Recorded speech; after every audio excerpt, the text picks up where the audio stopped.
They tie your wrists in front of the whole village, and the magistrate writes your name in his ledger. You tell them there has been a mistake, that you can explain all of it, and you watch the explaining make everything worse. The water is already waiting at the edge of the village, flat and gray, and 4 men stand beside it doing nothing in a hurry. Nobody shouts. What unsettles you most is how calm they all are, how ordinary, as if walking a neighbor down to the pond were just one more chore before supper. You search the crowd for one face that looks unsure, and not one of them will meet your eye. They have done this before, and they already know how your day ends. So you do the only thing that makes any sense. You tell the truth. You say you are not a witch, that you have never been one, that you can prove it, and that is exactly where the trap closes its mouth. In this trial, there was no version of the truth that could carry you home. Not one answer existed that ended with you walking back through your own door. To see how an ordinary town could build a trap this complete, you have to begin where every accusation began, with a ghost. The ghost was the cleverest part of the whole machine. When a girl in the village fell into violent fits and swore that the accused woman's spirit had slipped into her room at night and left marks on her skin, the court did not ask for a body, a footprint, or one witness who had been awake. It asked only whether the girl believed her own terror. The reasoning ran in a closed circle with no door cut into the wall. The devil, the judges held, could never wear the face of an innocent soul. So if your shape had been seen hurting a child, you stood guilty by the plain fact of being named. One child, mid-fit, could lift one arm, point across a crowded room, and a grown woman with 40 honest years behind her would be in chains by nightfall. There was no lawyer to speak for you, no chance to question the girl, no rule that her fear had to match anything real. They even turned your own body against the girl, pressing your hand to her while she shook. And when her fit eased at your touch, they called that living proof of your guilt. Hold that thought for a moment. Denying the charge changed nothing, because a real witch would deny it in the very same words. The accusation was not the start of the search for proof. The accusation already was the proof, which raises the one question the trial never wanted asked aloud. Out of an entire village, why you and why now? The answer is the quiet cruelty hidden under the whole ritual. The names that came up were almost never the powerful or the well-defended. They were the widow who lived alone past the edge of the fields, the old woman who muttered, the midwife, the beggar turned from one door too many, the wife with no brothers and no money and no man, obliged to stand between her and a crowd. You were not chosen at random. You were chosen because you were already alone, because no one with weight in the parish would lose a thing by letting you drown. And look closer at who did the naming, and a colder pattern bleeds through. Accusations followed old quarrels with uncanny loyalty. A fight over a fence line, an unpaid debt, a marriage 2 families still resented, a neighbor whose pigs kept breaking into the wrong garden, and months later, that same neighbor was the one swearing she had flown through a window. The trial took private grudges, the small poisons every village carries, and laundered them into holy duty. So was any of this ever really about witchcraft? Pointing at you was no longer spite. It was righteousness, and righteousness never apologizes.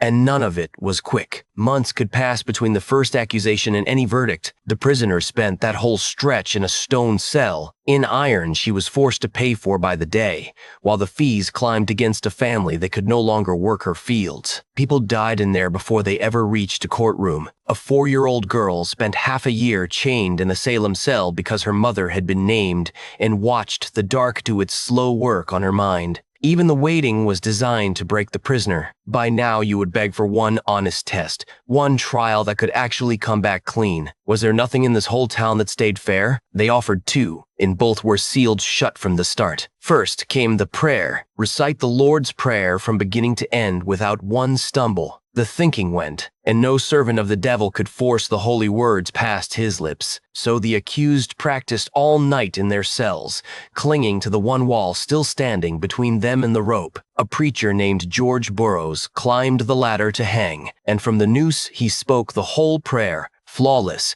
every word in its place. The crowd began to waver. and the men in charge simply announced that the devil had borrowed his tongue, and they hanged him as planned. Passing the test had quietly become one more proof of guilt. In some towns, they even set the accused on a scale against the church Bibles, on the logic that a witch must weigh too little, so a heavy, honest body counted for nothing in their eyes. Then came the last ordeal, the one everyone trusted to be fair. They called it swimming. They bound the accused, right thumb lashed to left toe, looped a rope at the waist, and lowered the body into a pond while the parish watched from the bank. The old belief was brutally simple. Holy water would refuse a witch and shove her up, so the guilty would float.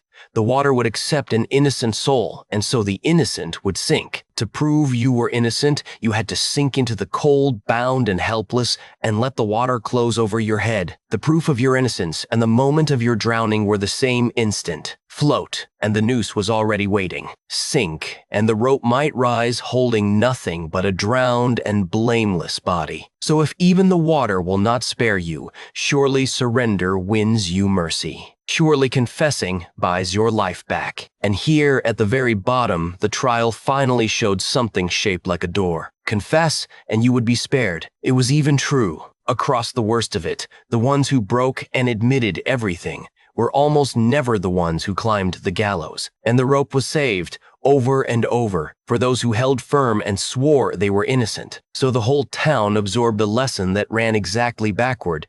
The honest were buried, and the liars walked home. But the door had one more lock, and this is the turn that the calm of that first morning had been hiding all along. To confess was not enough on its own. You had to give names. To buy back your single life, you had to lift your hand toward a neighbor, a friend, a sister, and swear you had watched them sign the devil's book. The first to break in that infamous panic was a woman named Tituba, and her confession did not stay small. She described a whole hidden army of witches, and overnight 3 suspects swelled into a hunt with no floor. Each new survivor became the next accuser, because survival now had a price paid only in other people. And if you confessed and later tried to take it back, to recant and reclaim the truth, they simply tortured you until the confession came out again. The trap did not only kill, it turned every victim it spared into a hunter. Then let go of the last picture in your head, the screaming mob with torches. There was no mob. There were clerks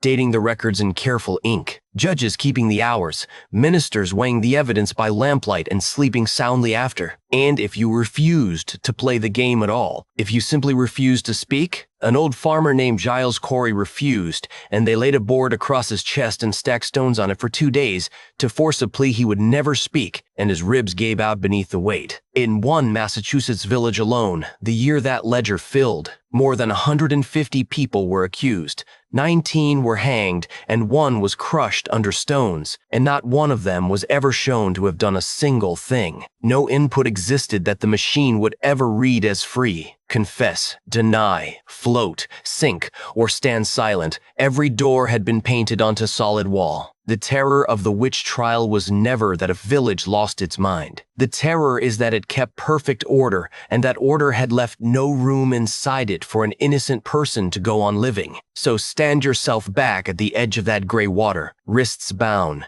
the whole village silent behind your shoulders. You understand the calm now. Most of them are not cruel. They are certain, and the certainty like that has never needed to raise its voice. Every age believes it has finally built a fair machine for sorting the guilty from the clean, and every age is sure that machine could never close on someone who simply did nothing wrong. The people standing on that bank were just as sure, and the children who stood up and pointed, the ones who lit the whole fire, mostly grew up, married, and were never once made to answer for a single name they gave.